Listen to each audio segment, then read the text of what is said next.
DIYs, I'm just tapping my waste down. I'm fitting it as I go. It's the best ever. And then I'm just adjusting my tile to get in as tight as I can to the waste. It's always the best way of doing it, because you get a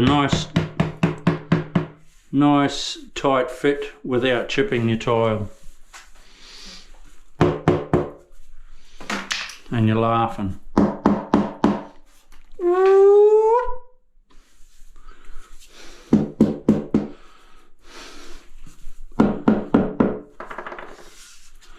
I like that a lot.